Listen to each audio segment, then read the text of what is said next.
que es de tratamiento clínico, antibiótico, ¿sí? Piel superficial.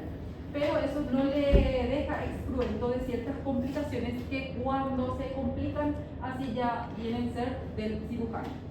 Entonces, vamos a dividir nuestras infecciones de tejido de piel y de tejido de partes blandas dependiendo de cuáles son las capas que va afectando. Vamos a ver de la epidermis, de la dermis, del tejido celular subcutáneo, inclusive de las capas más profundas que ya son las fascias. Entonces, ¿cuándo ocurre? Cuando generalmente tenemos un desequilibrio entre el huésped y el microorganismo que genera la infección. Puede ser por inoculación directa, que es una respuesta inflamatoria local. ¿Cuándo tenemos esto? Cuando hay picaduras, mordeduras, cuando hay una herida, un corte, un cuchillo en la piel que acaba llegando inclusive hasta capas más profundas. Y no se hace una buena desinfección, no se hace un buen tratamiento antibiótico profiláctico.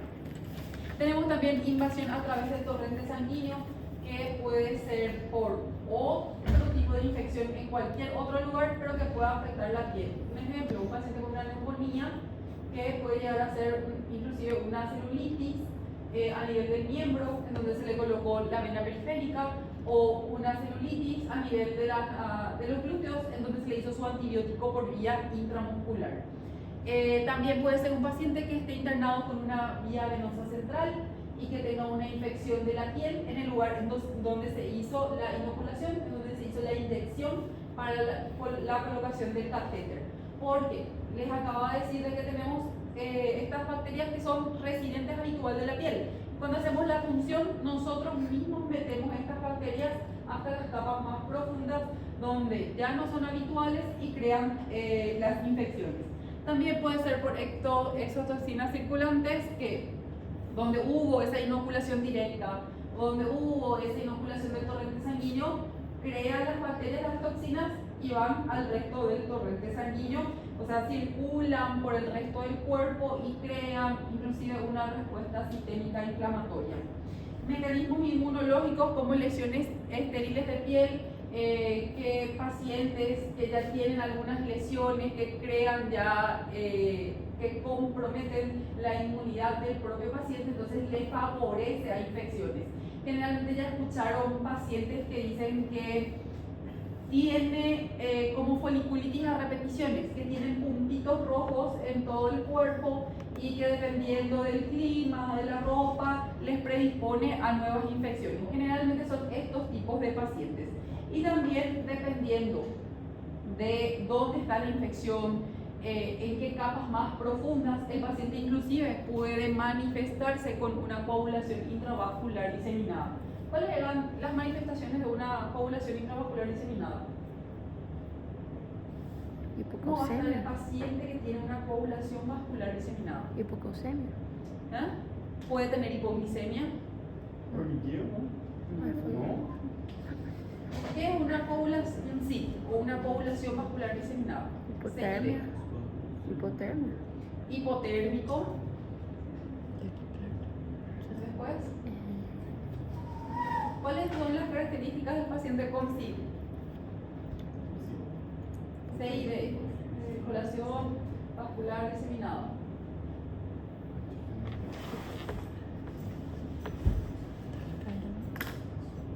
Sí, tiene hipocalemia o hipocalcemia. Puede ser también con hipocalemia, pero ¿cómo está el paciente que tiene una CID? Puede ser una hipoxemia, puede estar cianótico, pero como es algo vascular, ¿cómo va a estar la parte de la vascularización del paciente? ¿Va a hipercoagular y va a ser trombos? ¿O va a estar todo lo contrario y va a tener hemorragias? No va a coagular. El paciente es un paciente plaquetopénico, que es síntoma o signo de sepsis. El paciente está en un shock séptico. Nosotros estamos en una infección de partes blandas. Entonces el paciente va a estar con un shock séptico que le va a llevar a una plaquetopenia. ¿Cuáles eran los criterios de sepsis? Blancos, mayor a 12.000, menor a 4.000, plaquetopenia, fiebre mayor a 38 después. ¿Ah? O temperatura menor a 36.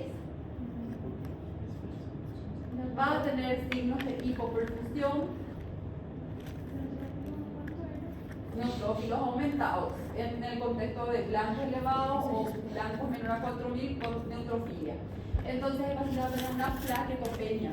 Como las plaquetas están bajas, no va a poder hacer trombos, no va a poder coagular. Entonces el paciente va a sangrar, va a tener hematomas por todo el cuerpo, va a tener equimosis. Ustedes le tocan al paciente, va a hacer un hematoma al paciente. Ustedes le punzan para quitar sangre, se va a desangrar el paciente por ese sitio de punción. Entonces eso es una manifestación de coagulación vascular diseminada. Cuando hablamos de infecciones de partes blandas, podemos hablar de bacterias, virus, hongos, parásitos. Las más frecuentes, las que estudiamos en cirugía, son las bacterianas. Las de parásito, que son las larvitas, que van las escabiosis, todo eso lo ven en dermatología. ¿Qué tenemos que saber de las bacterianas? Las bacterianas siempre van a ser polimicrobianas, nunca van a ser una sola bacteria. O sea, no va a ser solamente Staphylococcus aureus o va a ser el Streptococcus del grupo Galactiae, sino que va a ser el Streptococcus más el Staphylococcus aureus, puede ser un enterococo con Staphylococcus aureus, dependiendo de cuál es la zona de la piel que está en infección. ¿Qué quiere decir eso? No solamente va a ser del miembro inferior, que va a ser estáfilo, puede ser a nivel abdominal, puede ser a nivel torácico también. Por eso hablamos de polimicrobianos. ¿Cómo es polimicrobiano? Podemos ser estáfilo, estrepto, enterobacterias, pseudomonas, anaerobios. Entonces tienen que elegir generalmente un antibiótico que cubra todas estas bacterias. ¿Cuál es ese antibiótico que cubre todas estas bacterias? Una cefalosporina de tercera generación. No cubre todas ni no cubre tampoco todas a la perfección, pero como tiene un amplio espectro, generalmente cubre casi todas. Ahora, lo que tenemos que ver es con el Staphylococcus aureus, si es meticilin resistente o si es meticilin insensible, para poder optar también por el antibiótico. Pero siempre que ustedes tienen una infección, ustedes optan por un tratamiento empírico, tratamiento antibiótico. Entonces optan uno que les cubre la mayor cantidad. Después se van a ver la respuesta al antibiótico, hacen su cultivo, tienen el germen que causó la infección y ahí hacen su tratamiento dirigido. Entonces, ¿cuál es la clasificación de las infecciones de partes blandas? Tenemos las primarias, las secundarias. ¿Cuáles son las que nosotros tratamos en cirugía? Las primarias con necrosis y las secundarias. Las primarias sin necrosis es el tratamiento clínico, ¿sí? O sea, le van a llamar al clínico a que venga a darle su antibiótico al paciente. Ahora, no les niego, las primarias sin necrosis en algún momento se complican con necrosis y ahí es donde entramos nosotros, ¿sí? O es porque el paciente tiene alguna patología de base que empeora el cuadro infeccioso del paciente, o es porque el paciente no llegó en tiempo, en forma, no se hace el tratamiento adecuado y lleva a la necrosis. Las lesiones secundarias de piel, generalmente las que más tenemos son las sin necrosis por mordeduras. Mordeduras de perro, ya vimos mordedura de chancho, mordedura de vaca, ya vimos, tenemos también pacientes, acá en Pedro Juan mucho, picadura de alacrán, picadura de araña. La araña, sí hay un tipo específico de araña que crea necrosis de la piel, entonces también afecta a zonas profundas, a capas más profundas, como ser la hipodermis, que es el tejido celular subcutáneo. Entonces, si hay necrosis, es nuestro. Si hay absceso, es nuestro. Si no hay ninguno de esos, es del clínico, ¿sí? Tiene que hablar algo, no le llaman a cirujano porque no se va a ir, ¿sí? Otro tipo de lesiones que sí son, que son infecciones que sí es del cirujano es la infección de sitio quirúrgico, que es la infección de herida operatoria. La infección del pie diabético, otra vez, es un tema a discutir. ¿Por qué? Porque ¿qué le llevó al paciente a su infección de su pie? Su tratamiento no adecuado de la diabetes, ¿sí? Si el paciente tuviera un buen control metabólico, si tuviera un buen control de todas las patologías crónicas de la diabetes, como insuficiencia renal, neuropatía diabética, entonces el paciente no va a llegar a una infección del pie diabético. Entonces, generalmente este paciente primero tiene que ser evaluado por el clínico, hacer el tratamiento clínico para su diabetes, para la infección, y si con todo eso progresa la infección o llega a comprometer o a necesitar por tener necrosis del cirujano, otra vez no es nuestro. ¿Por qué? Porque cuando ya hay necrosis afecta el hueso, porque es pie. Entonces, ¿de quién es? Del traumatólogo, no al final nuestro, pero estudiamos dentro de cirugía. Las úlceras por presión sí, son nuestras, es del cirujano, porque generalmente requieren de escisión, de debridamiento para una mejor cicatrización.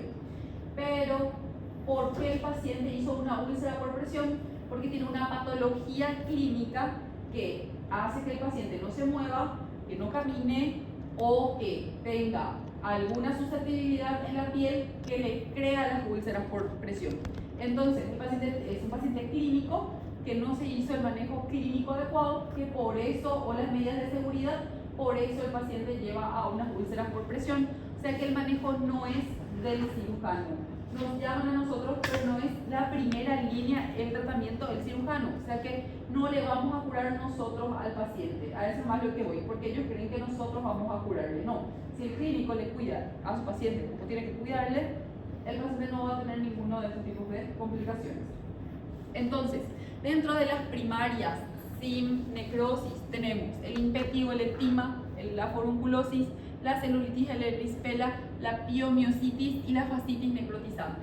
¿Cuál es lo único que nosotros como cirujanos tratamos? Es la fascitis necrotizante. Este nomás tenemos que saber. El resto les voy a hacer pasar, vamos a ver el tratamiento, es una infección de piel, va a venir a consultar con nosotros, pero ustedes van a iniciar el tratamiento del paciente y le van a mandar con el clínico, porque generalmente vienen porque tienen una puerta de entrada. ¿Qué quiere decir eso? Le picó un mosquito, le picó una abeja, le mordió un perro y tiene algunas de estas infecciones de partes blandas. El impétigo y el ectima tienen que estudiar mejor en dermatología en el semestre que viene, porque son lesiones del especialista. Generalmente el impétigo, sobre todo, se ve mejor en niños, no vemos muchos en adultos. Se caracteriza por una lesión que es ampollosa o no ampollosa, que cuando se cura hace como una costra. Cuando nosotros nos cortamos se forma una costra, vamos a decir, negruzca, ¿sí? Esta costra es mielicérica. ¿Qué quiere decir eso? Tiene color de miel, es un color amarillento.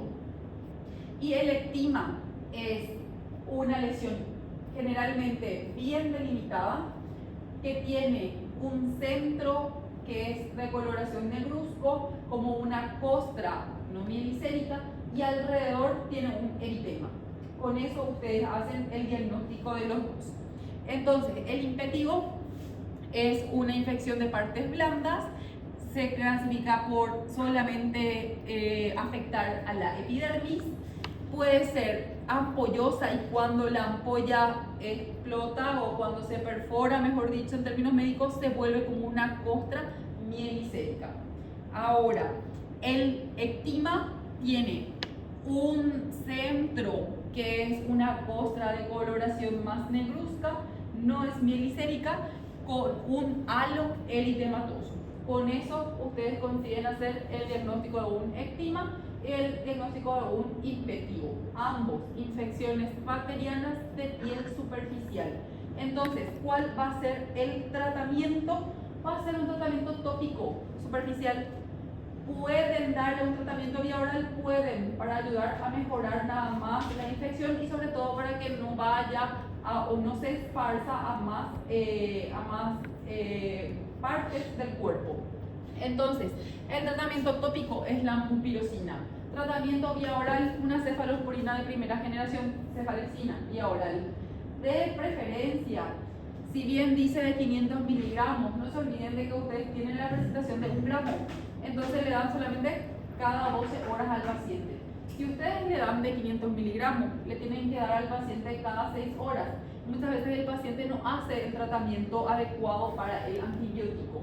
Se trata de utilizar un antibiótico que le dé menos cantidad de horas. ¿Cuál puede ser otro antibiótico que pueden utilizar inclusive también para las infecciones de partes blandas?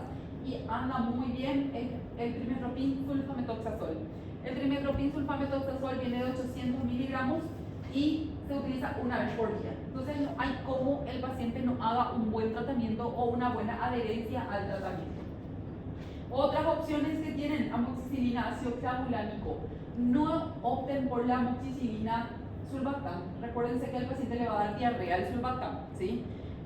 Por vía ministerial acá nosotros no tenemos ácido clavulánico, solamente tenemos sulbactam. Y el ácido clavulánico es un poquito caro. Entonces, yo en mi hospital tengo cefalexina y tengo trimestoprim sulfametoxazol. O opto por uno u opto por otro. La foliculitis. Esta es una infección superficial del folículo piloso que además que uno sí o sí, algún familiar ya vino a preguntarle cómo puede tratar. Entonces, como es superficial, también podemos hacer el mismo esquema que el anterior, que el estigma y el impetigo. Podemos utilizar mupirocina en el lugar de la foliculitis, o sea, va a tener una infección del folículo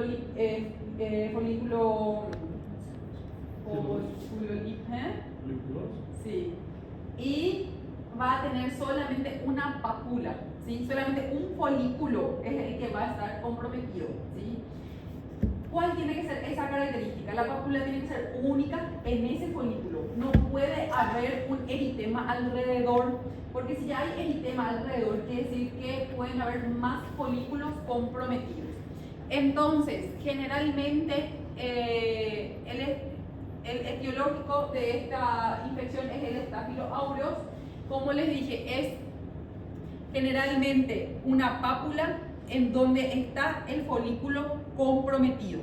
Y algo importante, puede haber más folículos comprometidos, pero no puede ser 3 o 4 folículos juntos comprometidos, porque ahí ya cambia el diagnóstico y les voy a mostrar enseguida cómo se denomina. Entonces, la foliculitis generalmente hacemos también con tratamiento tópico, mupirocina o ácido fucídico. Los dos funcionan muy bien. Si no tenemos respuesta a esto, ya nos vamos al tratamiento tópico, al tratamiento vía oral. Generalmente otra vez, una cefalexina vía oral de 500 miligramos, o si el paciente generalmente ya hace el uso de cefalexina, porque son pacientes que hacen foliculitis a repetición. No es el paciente que viene por una o por su primer episodio de foliculitis.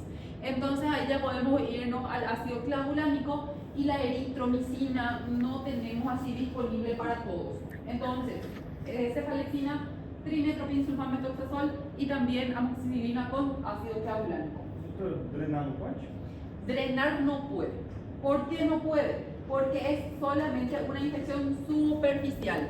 Acá vos no tenés, es una pápula o una pústula. Acá vos no tenés todavía una formación de absceso. Este es foliculitis. Ahora vamos a hablar de la forunculosis.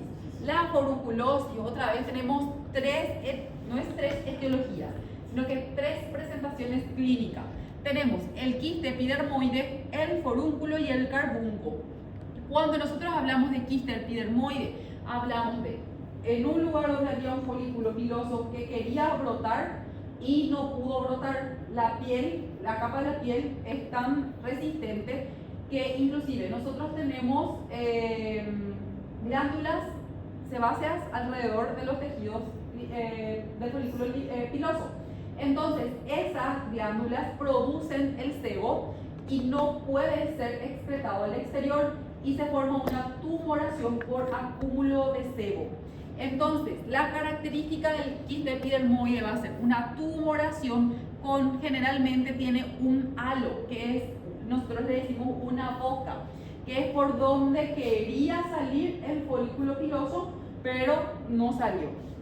Luego tenemos el forúnculo, que sí ya tiene una pápula y ya tiene un halo eritematoso. Este también ya tiene secreción purulenta adentro del folículo piloso. Este sí es el que él puede drenar. La foliculitis es solamente una inflamación. Se está infectando, pero no tiene acúmulo de pus. Entonces el otro no tiene por qué hacer un drenaje quirúrgico.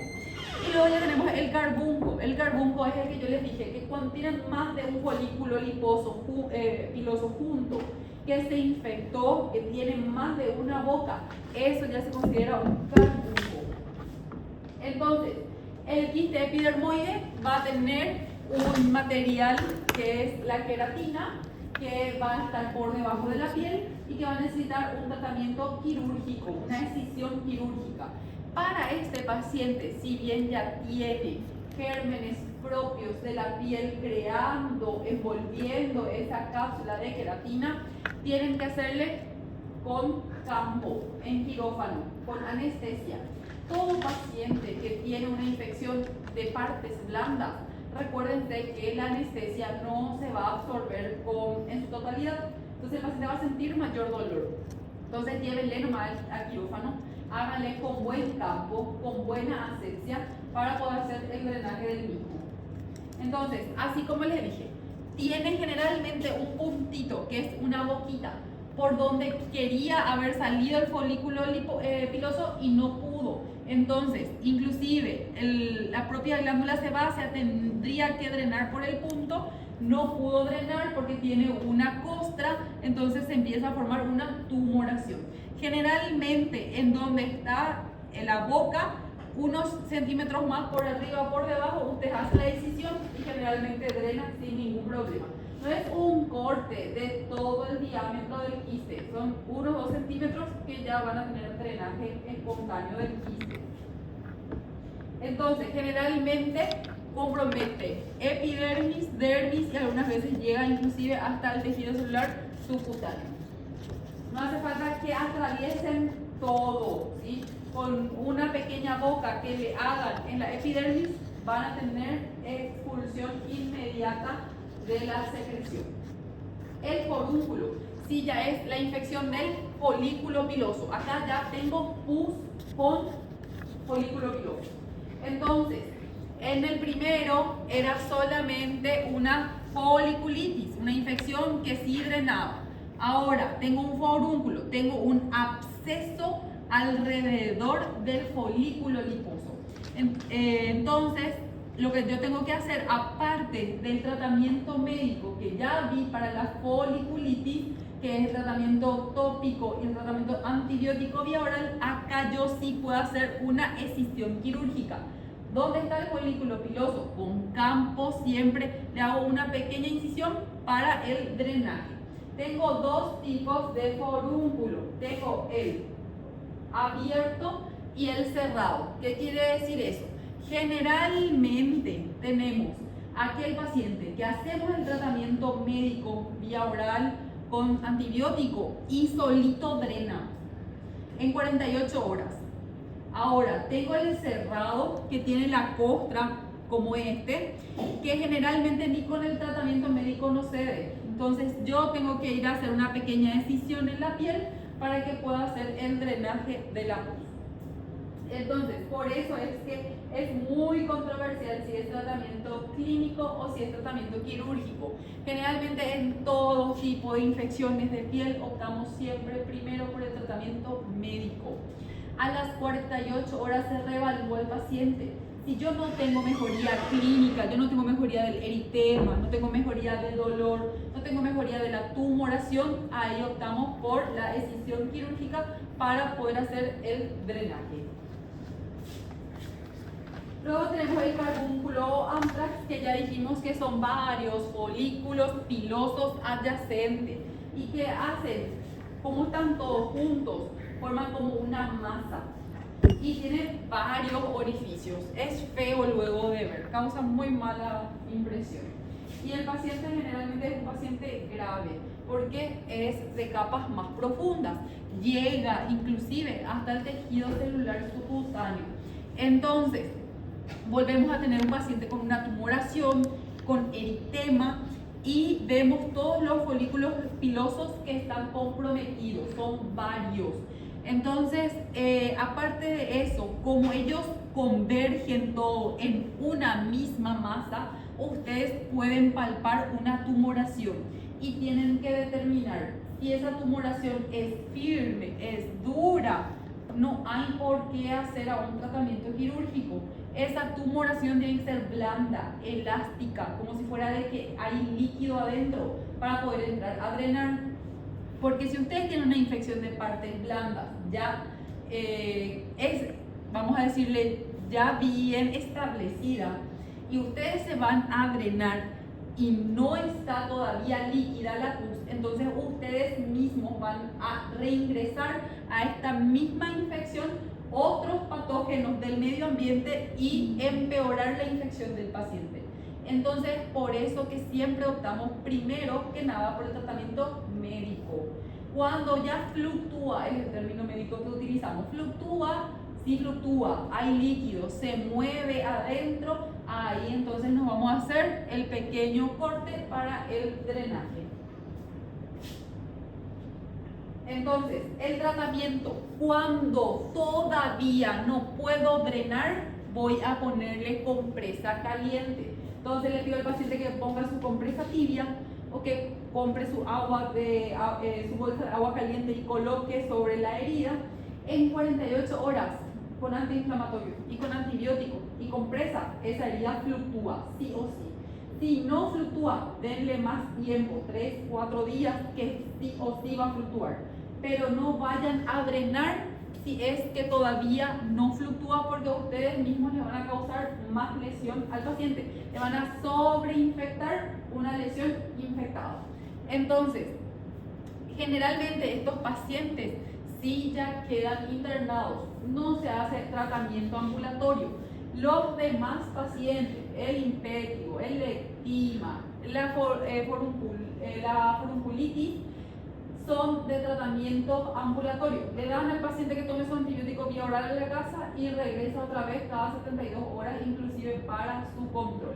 Este paciente no se puede hacer, hay que hacer antibiótico por vía endovenosa para poder justamente llegar hasta el tratamiento quirúrgico. Entonces, le hacemos cefalexina, amoxicilina o inclusive podemos hacer clindamicina. Si el paciente es un paciente inmunocomprometido, un paciente diabético, un paciente hipertenso, un paciente que ya hace recurrencia de infecciones de partes blandas, con más razón se queda internado. Y hablé del diabético. Entonces, erisipela y celulitis. Todo lo que recién vimos, entonces, es epidermis. Nos vamos un poquito más abajo, tenemos ya la infección de tejido celular subcutáneo, que es la hipodermis, y la dermis. Así tenemos la erisipela, que afecta a la más superficial, que es la dermis, y la celulitis a la hipodermis, que es el tejido celular subcutáneo. Mismos agentes etiológicos bacterianos. La diferencia entre los dos: generalmente uno tiene puerta de entrada, otro no tiene puerta de entrada. ¿Qué quiere decir eso? Le tuvo que haber picado un mosquito, le tuvo que haber picado una abeja, le tuvo que haber mordido una araña para poder tener la infección. O si no, generalmente no hay infección. Puerta de entrada, me refiero también a ¿cómo voy a decir? La aguja de la rosa del jardín del paciente Lenco. Ese ya es una puerta de entrada para la producción de las infecciones de partes blandas. Parece estúpido, pero es así mismo. El jardinero es el que tiene más probabilidades de este tipo de infecciones de partes blandas. La celulitis es difusa, ¿sí? Se caracteriza por un eritema. La erisipela, algunos libros lo llaman con bordes bien delimitados. El borde es delimitado, pero cuidado con borde regular, porque no es regular, no es un círculo como el ectima, que es bien circunferencial, sino que tiene bordes bien delimitados para decir cuál es el área afecta y cuál es el área sana, pero no son bordes regulares. Hola.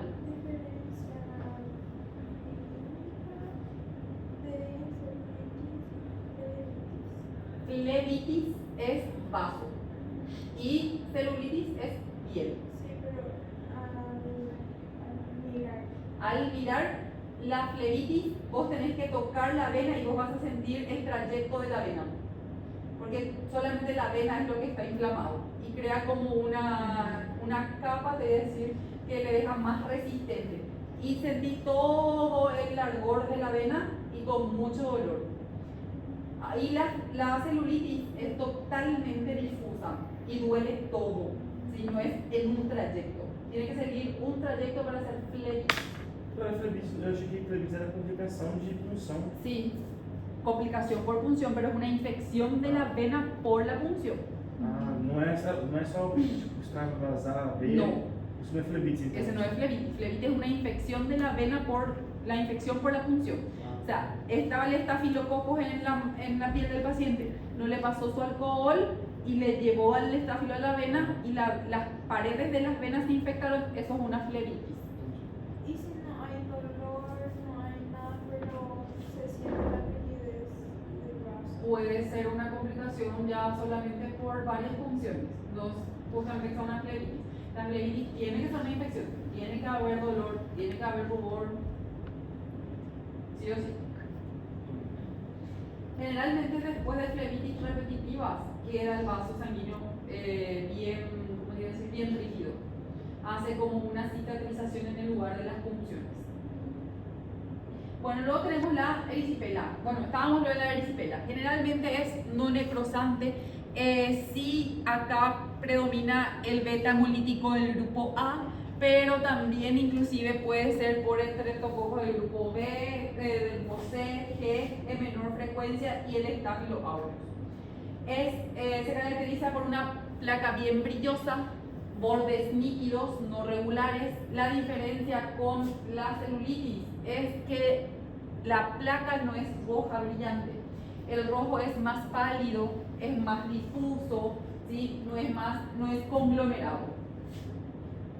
El tratamiento lo vamos a hacer ya con penicilina como primera opción, porque ya es una infección de partes blandas mucho más profundos, pero podemos seguir usando también la cefalexina, la amoxicilina, inclusive podemos hacer cefalotina, pero nosotros no tenemos a nivel de Paraguay la cefalotina.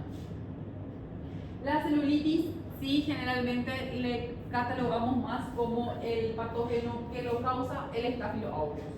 Entonces, generalmente nos vamos como primera opción de tratamiento de la celulitis, ya trimestoprim sulfamethoxazol, o si creen que hay alguna complicación de la celulitis, directamente vancomicina, que es lo que actúa directamente sobre el Staphylococcus aureus, ¿sí? Entonces, como yo sé que mi celulitis está complicada para optar por una vancomicina, tienen que tener un método auxiliar de diagnóstico que va a ser la ecografía de partes blandas. ¿Qué les va a decir la ecografía de partes blandas? De que hay un edema en el espacio del tejido celular subcutáneo, pero que hay una colección líquida. ¿Qué quiere decir eso? Una celulitis abscedada. Entonces ahí optan por estos antibióticos y generalmente en primera línea la vancomicina. Cuando ustedes tienen una celulitis abscedada, ese es el momento en que se les va a llamar a ustedes, a los cirujanos, porque hasta el tanto el tratamiento es clínico. ¿Qué van a hacer? Tienen que drenar ese absceso, porque si no drenan, no importa cuántos gramos de vancomicina le pongan al paciente, el paciente no va a responder al antibiótico porque en ese lugar está la bacteria. Entonces, o optan por un tratamiento de drenaje. ¿Qué quiere decir eso? Punzan, aspiran toda esa colección, y si la colección llegara a ser muy grande, que no van a poder resolver por punción, van a hacer otra vez la decisión, la divulsión hasta llegar al tejido celular subcutáneo, y espontáneamente va a drenar toda la colección. Y más eso, su tratamiento antibiótico, que es el clínico. Entonces, la celulitis, Staphylo aureus, la erisipela, el estrepto beta hemolítico del grupo A. Generalmente no tiene puerta de entrada la celulitis, y la erisipela sí tiene puerta de entrada. ¿Qué quiere decir eso? Le cortó la hoja, le cortó la púa de la rosa, le mordió o le picó un mosquito y luego tuvo erisipela. Ahora, lo que sí a nosotros nos importa mucho es la fascitis necrotizante. Estábamos en epidermis, dermis, tejido celular subcutáneo, llegamos a la fascie, a la aponeurosis. Puede ser tanto de miembros como puede ser inclusive de abdomen y tórax. Cuanto va más a abdomen y tórax, mucho más grave. Cuidado que si nosotros estamos ya ante una infección de músculo, de los tendones o de la aponeurosis, quiere decir que en algún momento yo pueda tener infección de los órganos que están por debajo, abdomen, o inclusive del propio hueso si estamos hablando de miembros, y tener una infección generalizada a punto de partida de partes blandas. Entonces, ¿cómo va a estar este paciente con fascitis necrotizante? Va a estar grave, el paciente va a estar hipotenso, el paciente va a estar hipoperfundido. ¿Qué quiere decir eso? Va a tener una insuficiencia renal, va a estar deshidratado, va a tener alteración hidroelectrolítica. Es un paciente chocado la mayoría de las veces. ¿Y qué es lo que muchas veces nosotros los genios queremos hacer? Como le vemos al paciente tan mal, le decimos al clínico, estabilizale para que yo pueda entrar a operar. Es que muchas veces no tenemos el concepto en mente de que si ustedes no quitan el foco de la infección, es imposible que el paciente se recupere, ¿sí? Entonces no digan que yo les dije, pero primero se opera el paciente, sea como esté el paciente. Si tiene insuficiencia renal, se opera con insuficiencia renal. Si tiene una hipopotasemia, se opera con su corrección de potasio en un lado y por el otro lado subida para su anestesia y se va operando el paciente. Si el paciente está hipoperfundido, está deshidratado, en shock séptico, ahí no les discuto. Vamos a pasarle un litrito de suero por una de las vías, le pongo una sonda vesical, le hago orinar al paciente y después entro a retirar el miembro. Pero a lo que voy es, no hay forma de quitarle al paciente del shock si no quitan el foco infeccioso, ¿sí? Hay que entrar a operar. Es el único paciente en infección de sitio quirúrgico o de partes blandas que si ustedes no operan de una, no van a solucionar el tratamiento con el paciente. Le pueden pasar al paciente vancomicina, meropenem, no va a solucionar si no resecan, si no hacen el debridamiento. Entonces, paciente que necesita debridamiento quirúrgico, paciente que necesita quitar todo lo que está necrótico y se quita hasta que vuelva a sangrar. Cuando sangra, quiere decir que es tejido viable.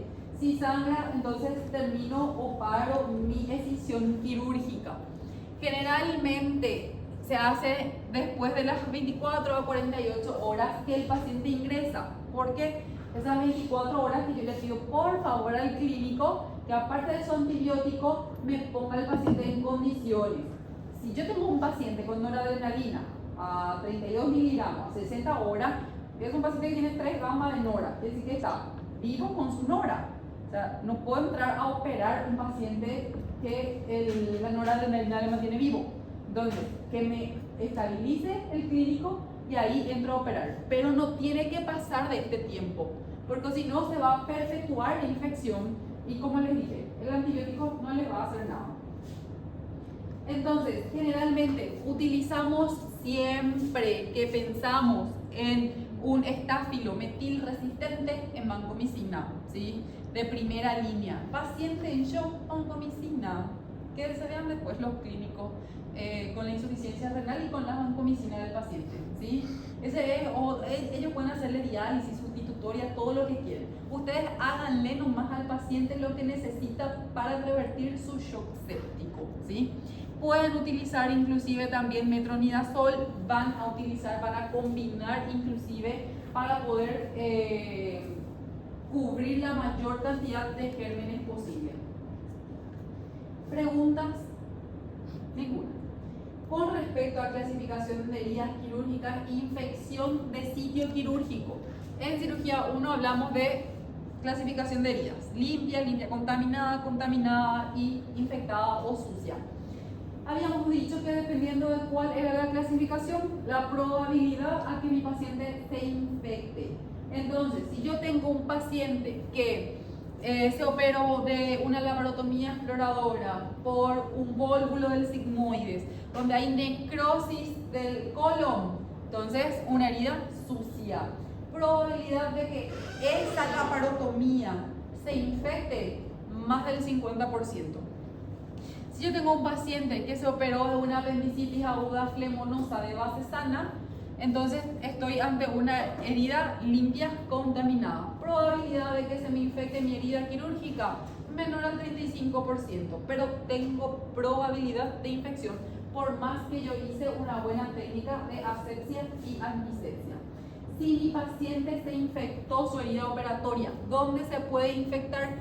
En cualquier parte. Se puede infectar en la epidermis, en la dermis, en el tejido celular subcutáneo, en el músculo, en la aponeurosis, inclusive se puede infectar también adentro de la cavidad abdominal o adentro de la cavidad pleural, dependiendo de dónde sea la cirugía. Ahora, ¿cuál va a ser la clínica del paciente? Primero, tiene que pasar más de 5 días de su postoperatorio para que yo diga es una infección de sitio quirúrgico. Acá el PowerPoint dice de 3 días, ¿sí? El libro también dice de 3 días, pero nosotros en la práctica generalmente consideramos a partir de 5 días. ¿Por qué? Como el paciente está con una infección de sitio quirúrgico, el síntoma predominante va a ser la fiebre. Entonces, si mi paciente tiene fiebre a las 24 horas postoperatorias, el foco es pulmonar, atelectasia pulmonar. Si mi paciente tiene fiebre dentro de las 48 a 72 horas, el foco es urinario.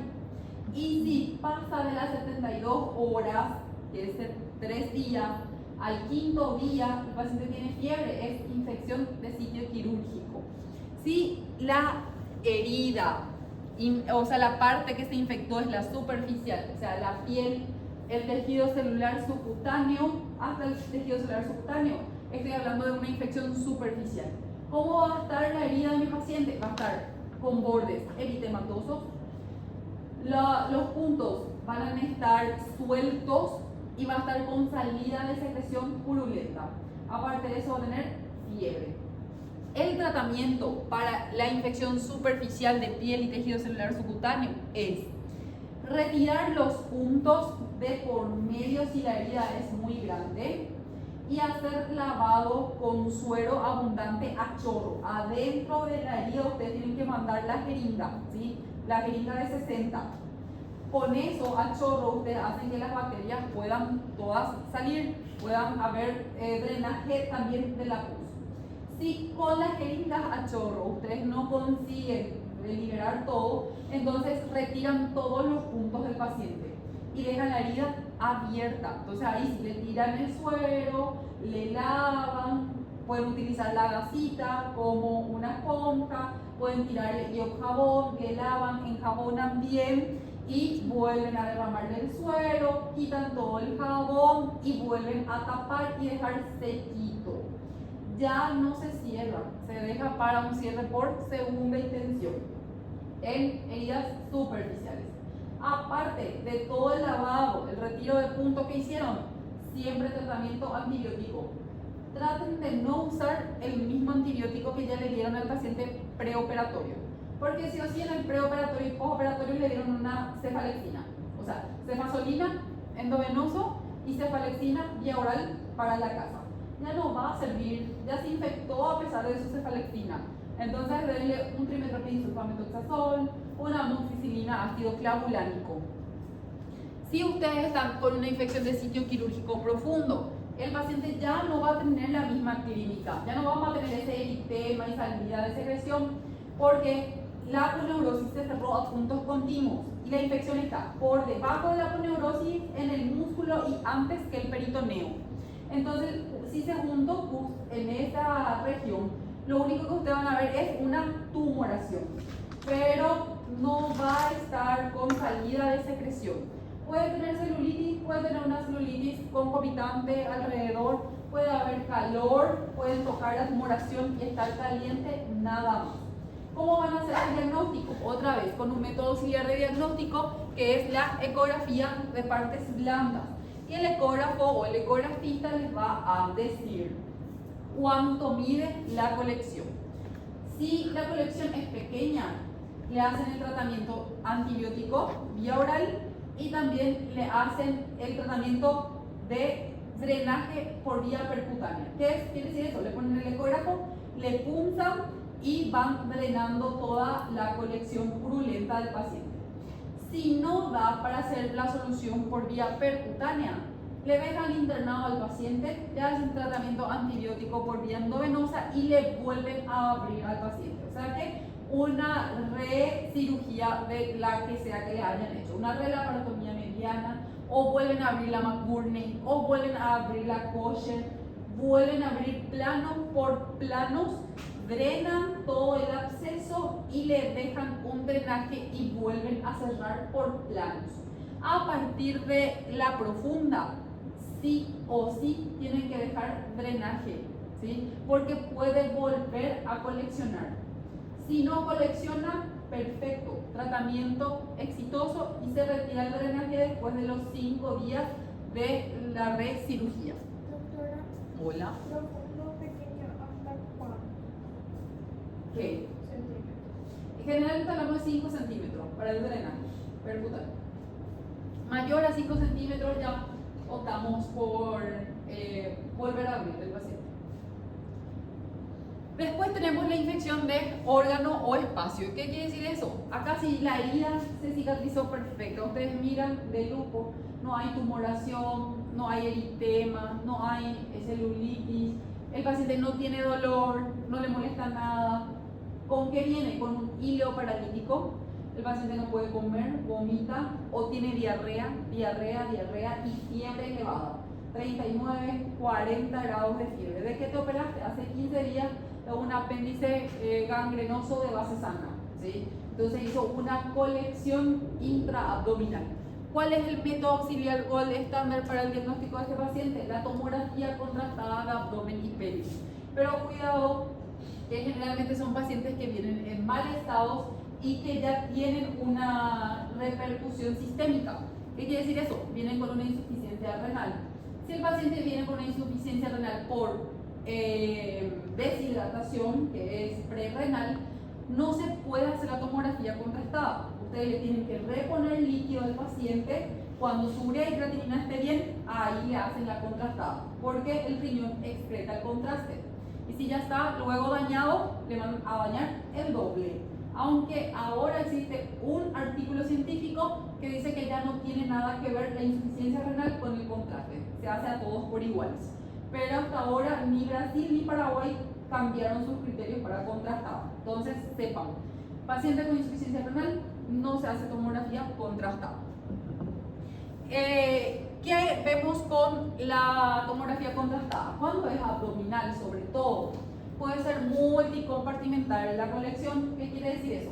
Los 3 lugares donde más frecuentemente se juntan líquido o coleccionan: espleno renal derecho, hepato renal derecho y espleno renal izquierdo y Douglas.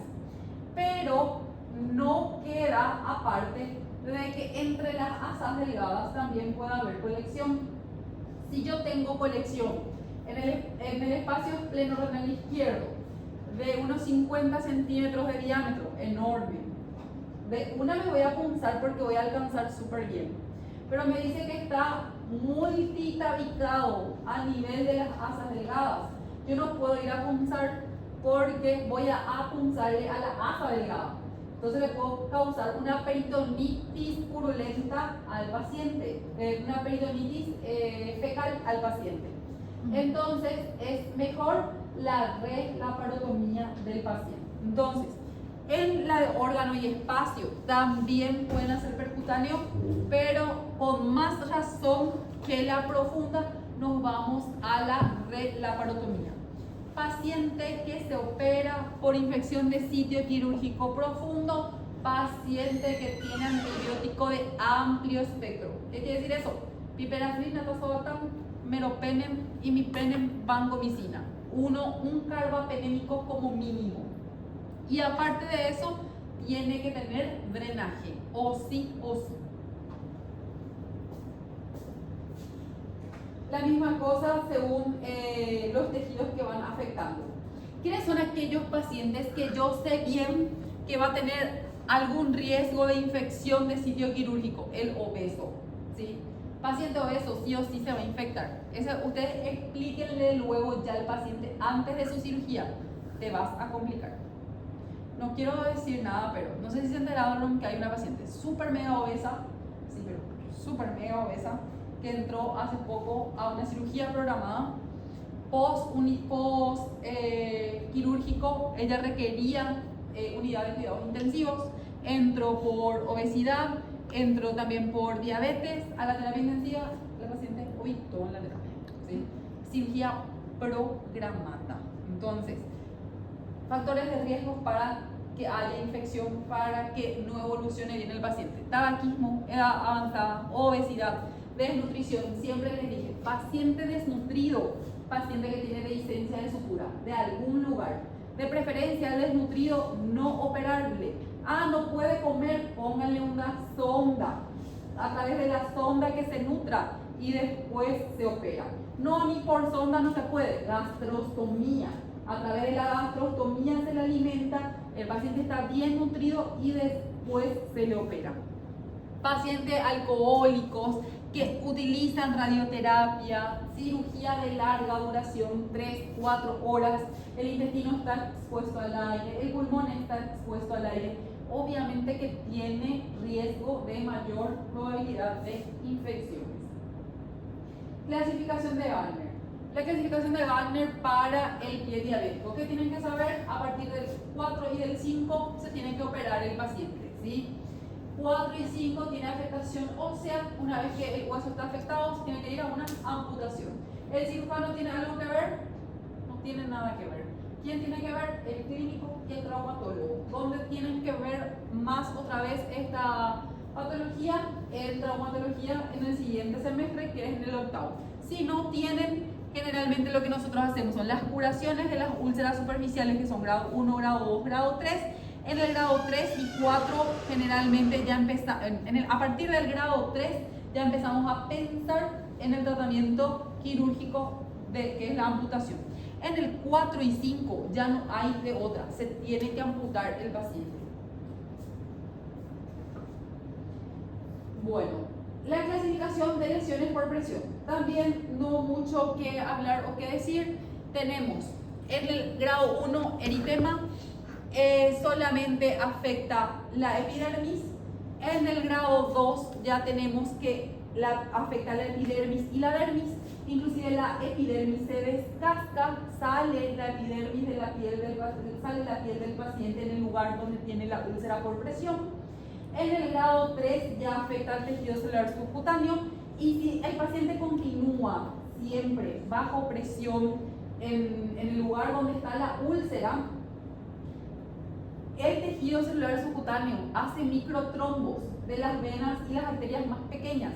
Entonces, ¿qué pasa? Empieza a necrosar. Necrosa la epidermis, necrosa la dermis, necrosa el tejido celular subcutáneo.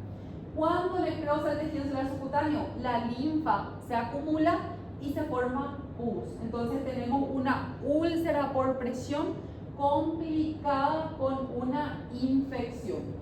Y en el estadio 4 es cuando ya afecta huesos, músculos, tendones. Acá también ya es un manejo multidisciplinario. ¿Qué quiere decir eso? Le voy a llamar al traumatólogo, porque yo como cirujano lo que voy a hacer es tratar el grado 3, que voy a entrar a debridar, voy a quitar toda la piel que está muerta, todo el tejido celular subcutáneo muerto. Pero si al llegar a quitar abajo ya está el hueso, tengo que cubrir eso, ¿sí? No se puede quedar expuesto, porque me va a dar otra vez una osteomielitis, que es una infección grave del hueso, ¿sí? Eso ya se hace sistémico. Prácticamente lo más difícil de las infecciones de tratar, aparte de la mediastinitis, es la osteomielitis. La osteomielitis es, el paciente lleva antibiótico así. Si ven un paciente con vancomicina por 30 días, es un paciente que tiene osteomielitis. Con respecto al tratamiento quirúrgico de las lesiones por presión, van a debridar hasta que sangre el paciente. ¿sí? Van a quitarle todo el tejido muerto, todo el tejido necrótico y la piel tiene que sangrar.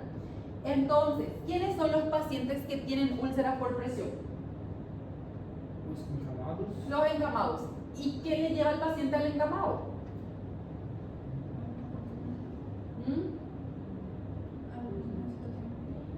Alguna situación clínica. ¿Cuál es esa situación clínica? Sí, puede ser, si está en la unidad de cuidados intensivos puede ser un coma inducido, pero si está en la casa, una ABC, ¿sí? Entonces, ¿cuál es el tratamiento del ABC? Si es que ya dieron en clínica médica, medicina interna. Generalmente la anticoagulación. Y en la mente de ustedes va a estar paciente con ACV que tiene anticoagulación o tiene antiagregación plaquetaria, que ustedes tienen que ir a debridar. Y la otra dijo, hasta que sangre, cuidado que no se desangre el abuelito de ustedes, ¿sí? Tengan un control de TP, de crisis, retírenle su aspirinita, retírenle su clopidogrel y después vayan a debridarle. Si van a hacer de forma ambulatoria, si van a hacer dentro del hospital, genial, porque le pueden hacer adrenalina, le pueden transfundir al abuelito si se desangra de ustedes, ¿sí? Pero cuidado, porque hay una situación clínica que la mayoría de las veces el paciente está anticoagulado o está antiagregado, ¿sí? No se vayan a debridar nomás por amor a la medicina. ¿Estamos? Ese sobre todo. ¿Preguntas? Doutor, no caso, essa classificação é só para pé mesmo ou para as costas também? No, todas aquellas que sean úlcera por presión, puede ser sacra, puede ser occipital, puede ser codo, puede ser talón, la misma, que sea por presión. Si está una úlcera en tu muslo anterior, no va a ser por presión. Porque nada está sobre el muslo. O sea, puedes ponerle al abuelito ¿cómo te voy a decir? Una silla sobre su muslo, pero no le vas a dejar 24 horas la silla sobre su muslo. Entonces no va a ser por presión. Por presión es en las áreas del decúbito donde el cuerpo crea mayor presión.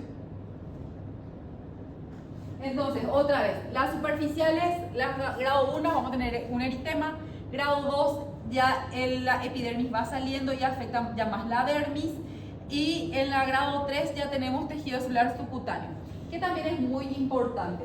El abuelito encamado por ACV tienen dos tipos de pacientes: al que le duele y al que no le duele, porque ya no tiene déficit o tiene déficit sensitivo. A ese es mucho más fácil, entre comillas, porque no necesitan anestesia para hacer el debridamiento. Pero cuidado, que las úlceras generalmente al abuelito le duele. Entonces tienen que hacer bajo anestesia el debridamiento de las úlceras. ¿Preguntas? Doutor, o tratamento seria tipo virar o paciente? Virar o paciente cada 2 horas, colocar o colchão de ar ou de cáscara de ovo, limpar o paciente, porque el paciente que es ACV secuelar, fractura de cadera que no se mueve, paciente le cambia su pañal, su familia le cambia su pañal cada 2 veces al día, al mediodía y a la noche, está todo orinado, está todo mojado. Obviamente que favorece la humedad a la formación bacteriana y a los hongos y que